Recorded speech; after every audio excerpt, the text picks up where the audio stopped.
함께 보실 말씀은 마가복음 8장 34절에서 35절 말씀 두 절입니다. 신약성경 67페이지 또는 68페이지에 있을 겁니다.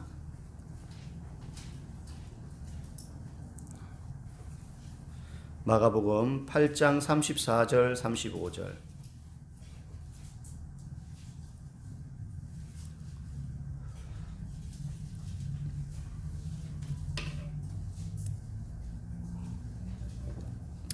다 찾으신 줄 알고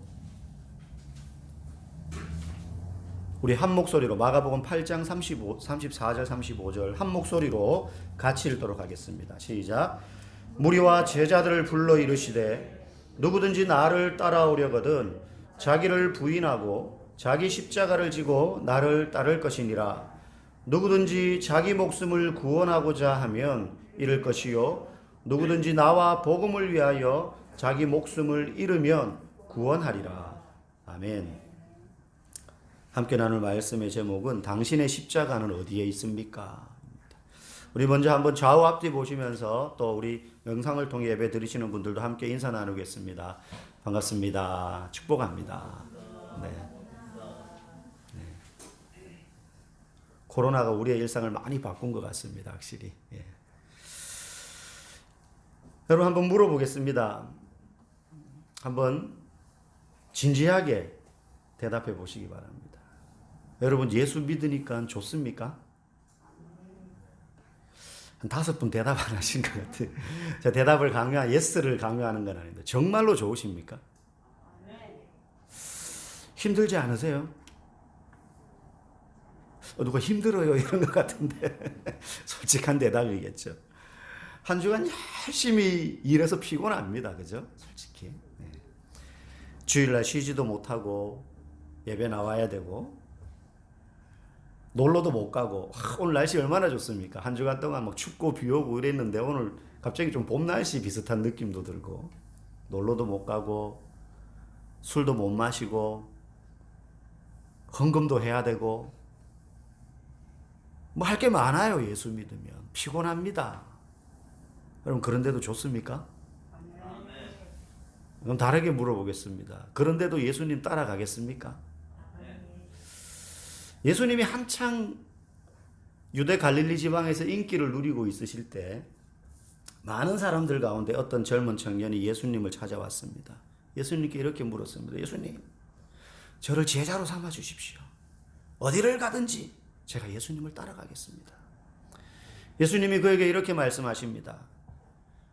여우도 굴이 있고 공중의 새도 집이 있으되 나는 머리 둘 곳이 없을 만큼 가난하다. 그래도 나를 따라오겠냐? 그 청년 나중에 어디로 갔는지 성경을 아무리 찾아봐도 알 수가 없습니다. 어디로 도망간 것 같아요. 자, 보십시오. 예수님이 저와 여러분에게도 똑같이 말씀하십니다. 너 예수 믿으니까 참 좋지? 좋습니다. 좋습니다. 죄 용서 받고 기도 응답도 받고요. 자동차를 타든지 일을 하든지 무엇을 하든지 어디로 가든지 예수님이 보호해 주시지 않습니까? 두려울 때 기도하면 용기도 주시고 참 좋습니다. 감사합니다. 저는 주님이 얼마나 좋은지 몰라요. 예수님 또 이렇게 말씀하십니다. 그래? 그러면 이제 네가 예수 믿고 나서 받은 모든 것을 너가 아닌 너의 가족이 아닌 다른 사람을 위해서 그리고 교회를 위해서 하나님 나라를 위해서 다 헌신하고 다 나눠주고 십자가를 지고 나를 지금 따라와라. 바로 주님이 만약에 제가 설교자로서 여기서 여러분에게 예수 믿으니까 좋습니까? 묻지 않고 이렇게 강단에 서서 예수님이 여러분에게 지금처럼 물으신다면 여러분 중에 그 말을 아멘! 하고 따라갈 수 있는 분 몇 명이나 계실까요? 얼마나 많은 사람이 이 청년처럼 놀래서 돌아갈까요? 여러분 그리스도인이라는 이름의 무게를 우리는 잊으면 안 됩니다. 초대교회 시대 안디옥 교회에서부터 세상 사람들이 그 교회 교인들을 보고 그리스도인들이야 저 사람들은 라고 부르기 시작을 했습니다. 그러면 그 사람들이 뭘 보고 그리스도인이라고 불렀을까요? 야, 저 사람들 예수 그리스도를 믿고 나더니 별 볼 일 없는 사람들이었는데 유명해지고 높은 관리가 되고 돈도 잘 벌고 자식은 취직도 잘 되고 막 병도 낫고 축복을 엄청 받더라. 그래서 그리스도인이라고 불렀을까요? 아닙니다. 저 사람들 예수 믿는 것 때문에 저렇게 직장에서 쫓겨나고 때로는 고발당해서 두들겨 맞고 장사도 못하고 그러는데도 예수 믿는 거 포기 안 하고 모여서 예배드리고 기도하기를 쉬지 않고 그렇게 힘든 상황인데도 자기보다 못한 사람, 가난한 사람, 아픈 사람, 약한 사람들을 돌봐주고 자기들에게 있는 그 조그만 것도 나눠 주더라. 저 사람들이 믿던 그 예수 그리스도라는 분이 그렇게 살았더니 저들도 그렇게 사는구나. 그 예수처럼 사는구나. 그걸 보고 저 사람들은 그리스도인이야 라고 부르기 시작한 거예요. 그 당시 초대교회 시대 그리스도인들은 아주 극소수였어요. 이상한 사람들 취급받는 시대였습니다. 저 사람들 정체가 뭐지 도대체? 저렇게 사는 건 세상의 주류적인 삶이 아닌데? 저렇게 사는 건 망하기 딱 좋은 삶인데?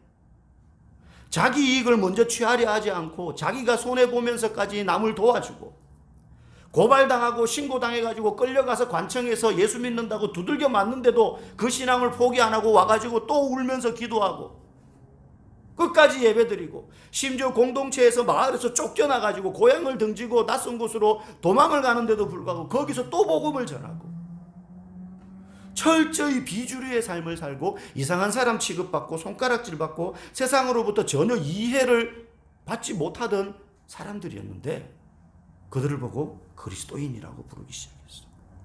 저 사람들은 그리스도를 닮는 사람들이다. 그러면 지금은 그리스도인이라고 우리가 자칭 나는 그리스도인이요. 나는 예수 믿는 사람이요 라고 우리 스스로가 말을 하고 세상 사람들도 우리에게 그렇게 부릅니다. 뭐 예수쟁이라고 부르기도 하지만 똑같은 의미죠. 그러면 그때와 지금의 이 그리스도인이라는 이름의 뜻과 그 무게가 달라졌을까요? 훨씬 가벼워졌을까요? 아닙니다. 내가 예수 믿고 난 뒤에 받은 축복도 중요하지만 축복을 받은 사람으로서의 사명도 중요하다는 것을 우리는 이 그리스도인이라는 이름 속에 기억해야 돼요. 예수님이 나를 위해서 십자가를 지셨다라는 사실, 우리에게 너무 큰 축복이죠. 그래서 우리가 죄에서 구원받아서 의인이 되었고 하나님 나라의 백성이 됐습니다. 그거는 뭐 우리가 살면서 좀 아플 수 있고 좀 잘 될 수도 있고 실패할 수도 있고 성공할 수도 있지만 그런 것과 비교할 수 없는 근본적인 축복이잖아요. 한 번 받은 그 축복을 흔들리지도 않습니다. 네? 성공했다가 실패했다가 아팠다가 건강했다가 그럴 수는 있지만 예수님이 나를 위해서 십자가를 지심으로 내가 하나님의 자녀가 되었다라는 이 축복은 내 상황과 상관없이 절대 변하지 않는 본질적인 축복이에요. 그런데 그 사실 물론 너무너무 중요하지만 내가 주님을 위해서 십자가를 지고 따라가는 문제도 우리에게 너무너무 중요하다는 거예요. 그걸 동시에 놓고 생각하지 못하면 아직도 어린 신자입니다. 예수님이 나를 위해서 십자가를 지셨지. 주님 너무 감사합니다. 그런데 나도 예수님의 십자가를 지고 따라가야 된다라는 사실이 무게가 똑같은 겁니다. 십자가의 도가 멸망하는 자들에게는 미련한 것이요 구원을 얻는 우리에게는 하나님의 능력이 됨이니라 라고 말씀하셨어요. 여기서 하나님의 능력이 됨이니라 할 때 이 능력은 우리를 하나님 나라에 들어가게 하는 능력으로 끝나는 게 아니라 그 십자가를 바라본 자가 날마다 십자가 지기 위해서 필요한 능력을 공급받는 걸 말하는 거예요. 제가 제 동기들보다 조금 늦게 신학교를 갔습니다. 그래서 군대 가기 전에 바로 신학대학을 가지 않고 성교신학원이라는 학교에서 영성훈련을 한 1년 받고 군대를 갔다 와서 제대하고 이제 신학대학을 갑니다. 근데 신학대학을 간다는 것도 사실은 얘기했을 때 집안에 아무도 찬성하는 사람이 없었습니다. 저희 부모님은 물론이거든요. 반대했어요. 그런데 바로 신학대학을 가서 정규적인 목회자 코스를 밟지 않고 이름도 듣도 보도 못한 이상한 곳에 가가지고 초교파 단체인데 거기서 막 영성훈련 받겠다 이러니까 부모님 마음이 더 속상한 거죠. 그러거나 말거나 저는 거기 가서 너무 행복했어요. 집안의 반대를 무릅쓰고 목회자의 길을 그렇게 간다고 했을 때 이제 거기가 서울에 있었는데 그 학교가 이따가 한 번씩 대구 집에 내려옵니다. 한 두서너 달에 한 번씩. 집에 내려오면 마음이 너무 괴로워요. 아무에게도 지지받지 못하고 홀로 이 길을 걸어간다라는 것 때문에. 지지받으면 그 학교에서 있었던 은혜 받았던 일들을 막 나누고 서로 기뻐해주고 좋아해줄 거잖아요. 그런데 아무도 그걸 듣기를 원하지 않아요. 그러니까 지금 아들이 그 길을 간다는 것 자체가 마음에 안 드니까. 그러니까 저도 와가지고 기분이 안 좋은 거예요. 오기는 왔는데. 그리고 이제 주일 보내고 또 주일날 밤에 기차를 타고 학교에 올라가면 용산역에서 지금 어떻게 변했는지 모르겠지만 그 학교까지 굉장히 깁니다. 걷는 길이가. 쫙 그 역사 담벼락을 따라가지고 기차 소리를 들으면서 한 20분을 직선주로로 가야지 이제 그 학교가 나와요. 그럼 이제 학교에 큰 채플 예배당이 있습니다. 매일 밤 9시마다 친구들이랑 거기서 기도하고 각자 또 기도하는데 제가 기도하는 자리가 있어요. 그럼 채플실 앞구석 강대상이 있고 왼쪽에 성가대석이 있는데 그 성가대석 제일 밑에 거기가 이게 벽이 제일 높아요. 그래서 꼭 구석에 들어가면 그냥 혼자 골방에 딱 들어간 느낌이에요. 그래서 그 계단 아래에 기도하는 제자리로 가서 주님 앞에 엎드립니다. 주님, 부모님의 마음을 변화시켜 주세요. 제가 가족의 후원과 기도를 받으면서 이 길을 걸어갈 수 있게 해주세요. 주로 하는 기도의 제목은 요지는 그런 거였어요. 그때 제가 바라볼 수 있는 분은 예수님밖에 없었습니다. 믿는 가정인데 아무도 지지해 주지 않았거든요. 왜 그 길을 가려고 하느냐 그거죠. 여러분, 우리가 고난 속에서, 질병 속에서, 가난과 핍박과 실패 속에서 그 십자가를 바라보기만 해도 그 십자가를 통해서 내가 다시 새롭게 일어날 수 있는 위로와 능력을 공급받도록 하는 것이 바로 십자가의 능력입니다. 십자가를 지고 갈 수 있도록 힘주는 게 십자가의 능력인 겁니다. 모든 상황이 내 뜻대로 이루어지지 않아서 괴로운데 기도하니까는 상황들이 내가 원하는 대로 바뀌어지게 하는 능력이 아니라 상황이 하나도 변하지 않더라도 십자가 바라보기를 멈추지 않기 때문에 묵묵히 그 길을 걸어 나갈 수 있도록 주는 게 능력이에요. 그게 십자가의 능력이에요. 동시에 그 괴로운 가운데에도 십자가를 묵묵히 바라보며 걸어가는 사람이 받고 누리는 은혜가 있어요. 십자가를 보는 사람도 은혜와 능력을 받는데 그 십자가를 실제 짊어지고 주님을 따라가는 사람에게 하나님이 주시는 큰 은혜가 있다는 사실이에요. 우리가 지난 2주간 다니엘 기도회를 매일 저녁 했습니다. 아마 사실 현장에 나오시는 분들은 몇 명 되지 않아요. 근데 나오시는 몇 명 되지 않은 분들은 한 번도 안 빠지고 또 잘 나오시더라고요. 너무 감사해요. 확실히 믿기는 한 분도 빠짐없이 여러분 삶의 현장에서 다 영상으로 보고 계실 거라고 저는 믿어 의심치 않지만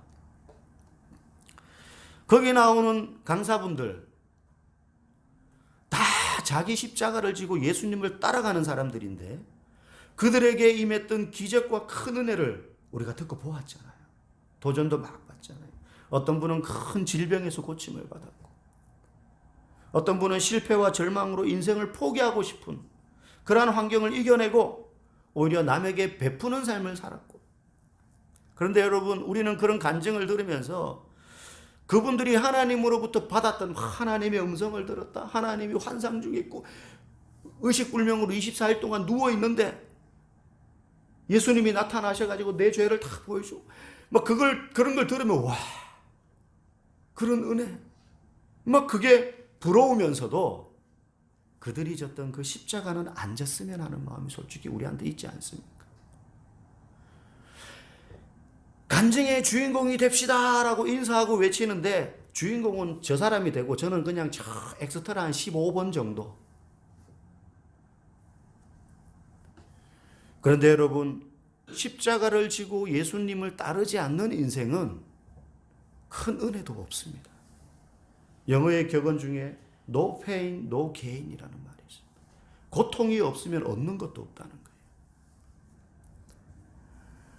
그게 꼭 무슨 큰 사고를 겪어가지고 대수술을 받아서 기적적으로 살아난다거나 아니면 복음을 전하기 위해서 저 아마존 정글에 들어가는 그런 일이 아니더라도 일상의 내 삶에서 정말로 애지중지 아끼던 그 옥합을 깨뜨렸던 여인처럼 아무것도 가진 것 없지만 자신의 전부인 그러나 얼마 안 되는 그 두 렙돈을 들였던 과부처럼 강도를 만나가지고 피투성이 되어 쓰러져 있는데 지나가던 제사장이라 레위인들은 다 그들도 보지도 않고 지나갔는데 자신의 경비를 다 내어주면서 이 사람을 꼭 치료해주고 잘 좀 돌봐달라고 끝까지 책임을 졌던 그 이름 없는 사마리아인처럼 나의 소유와 마음을 주님께 내어드리는 그런 삶이 바로 십자가를 지는 삶이고, 그렇게 십자가를 지는 삶을 사는 사람에게 하나님은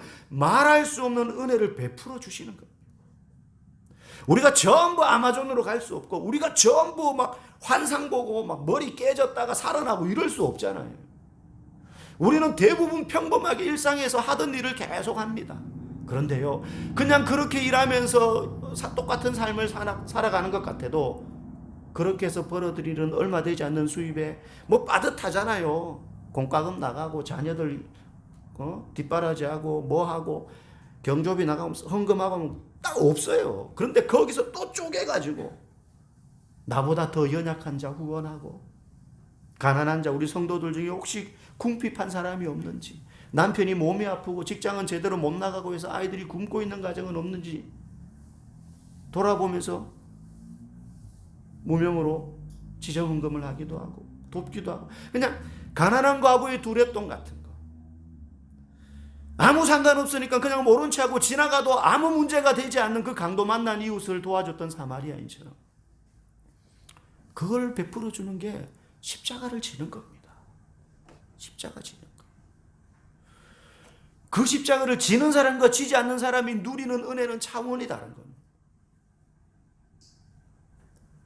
그래서 십자가를 지다가 보면 그 십자가를 통해서 하나님이 능력 주시고 기쁨과 위로 주시고 격려하셔가지고 그 십자가 한 개가 아니라 10개라도 거뜬히 지고 갈 수 있도록 은혜를 하나님이 준비해 두셨다가 주신다는 거예요. 준비해 두셨어요. 지기만 하고 나를 따라와라. 그럼 이 은혜를 내려주겠다. 여러분, 이것을 아셔야 돼요. 이걸 모르고 주를 위해서 십자가 지는 건 싫으면서 주님께 복과 은혜를 바라는 것은 신앙생활의 맛을 모르는 아직도 어린아이 신앙인 거죠. 우리는 예수님을 따라가기로 한 제자들입니다. 그러면 그냥 맨몸으로 털레털레 유랑하듯이 따라가는 것이 아니라 십자가를 지고 따라가야 하는 겁니다. 힘들죠? 고되죠? 막 어깨가 바스러질 것 같죠? 그래서 뭘 구해야 됩니까? 주님, 우리 아들 이번에 좋은 대학 가게 해주세요. 원하는 대학 학과 진학하게 해주세요. 우리 남편 돈 잘 벌게 해주세요. 이런 걸 구하는 것이 아니라 이건 십자가 지는 것과 아무 상관없는 거예요. 그런 거 말고 주님의 십자가를 제가 지금 지고 가고는 있는데 제 힘으로는 너무 무겁고 너무 힘들어서 잘 못 걷겠어요. 저에게 힘을 주세요. 이 십자가를 버리지 않고 끝까지 지고 예수님을 따라갈 수 있는 힘과 지혜와 능력을 제게 주세요. 그럴 때 예수님이 우리에게 그 십자가, 그 사명을 감당할 힘을 주실 뿐만 아니라 덤으로 이 세상을 살아가는 데 필요한 것들, 아버지이시기 때문에 우리가 구하지 아니한 것까지 우리에게 무엇이 필요한 줄 아시고 우리에게 그걸 덤으로 때를 따라 돕는 은혜로 베풀어 주시는 것입니다. 이걸 모르면 어린아이 신자인 거예요. 그래서 신앙의 목적이 자신에게 맞추어져 있는 사람은 날마다 일용할 양식만 구하다가 끝나고, 십자가에 맞춰져 있는 사람은 십자가 질 수 있는 능력을 달라고 구하는 것입니다. 과연 우리의 기도가 어떻습니까? 우리의 삶에 필요한 거 많죠. 경제적인 부분도 필요하고, 질병도 나아야 되고, 자식도 잘 돼야 되고, 너무너무 구할 거 많은 거 우리 주님 당연히 잘 아십니다. 말 안 해도 우리가 늘 머릿속에 그 생각하고 있는 건 너무 잘 아십니다. 우리의 마음의 중심을 보시는 분 아니십니까? 그런데 구할 때에 그것만 구하지 않았으면 좋겠어요. 주님, 제가 주님 십자가 잘 질 수 있게 해주세요. 끝까지 언젠가 주님 앞에 섰을 때 이 십자가 어디 갔지? 이런 일 없게 해주세요. 그런데 이렇게 십자가 지라고 하니까 기독교는 그래서 너무 부담스러워. 뭐 하지 말라는 것도 많아. 놀러 가지 말라 그러고 주일날 부득이하게 가면 거기서 그 동네 교회 가야 돼. 거기 가서, 예전엔 그랬어요. 저도 주일학교인데, 주일학생인데 주일날 못 와요. 뭐 방학 때면 친척 집에 갈 수 있잖아요. 할아버지 집에 가면 그 동네에 있는 교회에 가서 주일학교 예배를 드리고 주보를 받아와야 돼. 그 주보를 모아가지고 방학 끝나고 이제 우리 교회에 오면 그 주보 보여줘야 출석이 인정이 돼. 아마 어릴 때부터 신앙생활 하셨던 분은 그런 경험들이 있으실 거예요. 힘들잖아요. 봉사도 하래. 이것도 죄, 저것도 죄. 게다가 십자가까지 지고 사명을 감당하래. 여러분, 몰라도 너무 몰라요. 여러분, 스쿠버 다이빙, 바닷속에 이제 장비 갖추고 다 수중 다이빙 하는 사람들이 바다 밑에 들어가서 그 찬란한 바다 세계를 구경하고 나오면 그 사람들이 바다 밑에 들어가는 거 막 무서워합니까? 저러다 빠져 죽을까 싶어가지고 날마다 배전에서 갈까 말까, 해안가에서 갈까 말까 하는 사람들, 그런 사람들 생전 바닷속 구경 못하는 거예요. 저처럼 TV로만 그냥 그림으로 바다 구경하는 거지. 마찬가지. 예수님 믿고도 십자가 지기 싫어서 날마다 변두리에서 왔다 갔다 하면요, 참 편한 것 같죠. 신앙생활 하는데 어려움 하나도 없잖아요. 그런데 큰 건 놓치는 거예요. 십자가 지는 사람에게만 주시는 하나님의 위로와 기쁨과 신비스러운 행복과 예측할 수 없는 하나님의 손길, 그거 다 놓치는 겁니다. 밋밋하게 그냥 왔다 갔다 하는 거예요. 이걸 모르면 나중에는 너무 불쌍하잖아요. 예수 평생 믿었는데도 신앙의 변두리에만 있다가 보니 구경꾼이 되어가지고 머리로는 알겠어요. 어떻게 하면 하나님께 영광을 돌리는 것이고 어떤 인생을 살아야 되는지 머리로는 아는데 가슴이 뛰질 않아요. 가슴이 뛰질 않으니까 그렇게 살지 못해요. 여러분, 월드컵이나 올림픽에 출전해가지고 경기를 뛰는 선수들을 보면서 우리가 막 환호하잖아요. 울고 웃기도 하고 박수를 치고 막 좋아하지만 우리는 어디까지나 구경꾼이지 필드에서 뛰는 선수가 아니에요. 그런데도 너무너무 기쁘고 좋아. 그러면 그 필드에서 뛰는 선수들은 얼마나 그 감정이 폭발적일까요? 이 세상의 어떤 말과 글로도 표현할 수 없는 충만한 기쁨과 막 카타르시스를 느끼고 몸에서 막 아드레날린이 막 솟구칠 거예요. 그 감격, 온몸의 흥분이 막 폭포수처럼 감싸기를 골을 탁 넣었어요. 홈런을 빡 때렸어요. 이건 그 경기를 위해서 그들이 그렇게 흘렸던 땀의 양과 견뎌냈던 훈련의 무게와 시간의 흐름만큼 비례해서 커지는 것 아니겠어요? 우리는 그들의 메달에 골에 환호하지만 구경꾼일 뿐이에요. 우리 하나님이 십자가를 지라고 하는데 그 십자가를 지는데 우리가 구경꾼으로만 남아있다면 그 십자가를 질 때 경험할 수 있는, 질 때라야만 경험할 수 있는 그 흥분과 기쁨과 은혜와 능력과 위로와 격려와 하늘의 모든 온갖 좋은 것들을 구경하는 거예요. 내게 아니. 우리 하나님이 십자가를 지라고 할 때는 엄청난 위로와 축복을 준비하고 난 다음에 우리 보고 치라고 하는데 우리가 그걸 자꾸 싫어요 하면 얼마나 불쌍한 신자가 되는 건지 몰라요. 아이들 그럴 때가 있잖아요. 자 이제 친척 어른이 왔어요. 가서 인사해. 그럼 애가 막 부끄러워요. 뒤로 막 인사해. 암만 인사라고 시켜도 안 해요.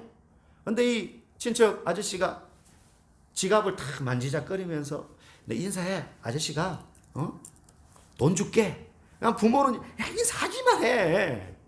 인사하면 야 돈 주신대잖아. 뭐 돈 받으려고 인사하라고 하는 건 아니지만 이제 막 꼬시는 거죠. 인사 한번 받고 싶어가지고 조카한테 인사해. 애가 안 해. 그럼 부모 마음이 어떻습니까? 바보 같은 놈. 그거 고개만 한번 숙이면은 딱 용돈 주실 텐데 준비 딱 하고 줄 마음의 준비까지 다 하고 돈도 가지고 있는데 그 인사를 안 해. 얼마나 바보 같아요. 야 이게 바보 같은 놈 인사.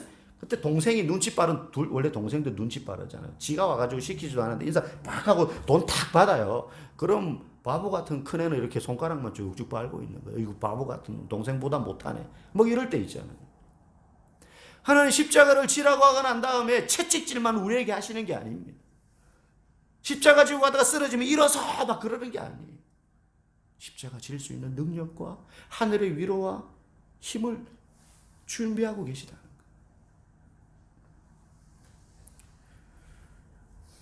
근데 그거 자꾸 싫다 그러면 얼마나 불쌍한 거 되는 거예요. 주님 말씀 잘 들으십시오. 오늘 말씀하십니다. 34절에 나를 따라오려거든 자기 십자가를 지고 나를 쫓을 것이니라. 여러분의 십자가는 어디에 있습니까? 나중에 우리 모두가 주님 앞에 설 겁니다. 예수님 그때 똑같이 물으실 겁니다. 오늘 제자들에게 말씀하셨던 것처럼 너의 십자가는 어디 있냐? 주님 십자가는 모르겠고 제가 살면서요 교회 헌금도 많이 하고요 제가 장로도 됐고요 주일날 제가 한 번도 안 빠지고요 전도도 몇 명 하고요 제가 교회를 건축하는데요 이렇게 헌신했어요. 아니 그거 말고 너가 예수 믿기로 결정했을 때 너가 예수 믿어서 구원받았을 때 네 등에 짊어져졌던 십자가. 여러분 예수 믿으면 십자가가 저절로 지워지는 거예요. 내가 싫든 좋든. 그거 어디다 내팽개치고 딴 거 하다가 왔냐? 나 때문에 네가 손해를 입어도 복음을 전하고 바보 같다고 비아냥 소리 들으면서도 믿는 자로서의 신앙을 묵묵히 잘 지켰니? 가난하고 연약한 자들을 회피하지 않고 가진 것 있는 그대로 내어서 그들을 도와주었니? 아무도 기도하지 않을 때 모두가 주님을 떠날 때 교회 나와서 캄캄한 그 전 젤 앞에서 눈물을 뿌리며 주님밖에 없습니다. 주님 저 십자가 잘 지시고 갈 수 있도록 힘 주세요. 능력 주세요. 그렇게 기도했니? 저 멀리 정글에 나가서 복음을 전하는 선교사님들을 위하여서 네가 얼마나 그들을 위해 기도하고 눈물을 흘리며 물질로 그들을 도왔니? 너의 십자가는 어디에 있냐? 예수 그리스도를 믿는 그 순간 저와 여러분에게는 그에 걸맞는 각자에게 알맞는 십자가가 이미 지워진 겁니다. 그게 싫다고 할 것이 아니라 내 주님 부족하지만 힘이 없지만 십자가 지겠습니다. 그러니 이 십자가를 끝까지 포기하지 않고 잘 지고 갈 수 있도록 능력 주세요. 그러면 십자가 질 수 있는 능력 주십니다. 뿐만 아니라 십자가를 지고 걸어갈 때 우리 예수님이 주시는 말할 수 없는 은혜와 위로와 힘을 공급받는 것입니다. 그렇게 여러분에게 지워진 그 십자가를 지고 끝까지 예수님 따라감으로 하늘의 기쁨과 축복을 누리며 이 땅을 살아가시는 저와 여러분 다 되기를 주님의 이름으로 간절히 축복합니다.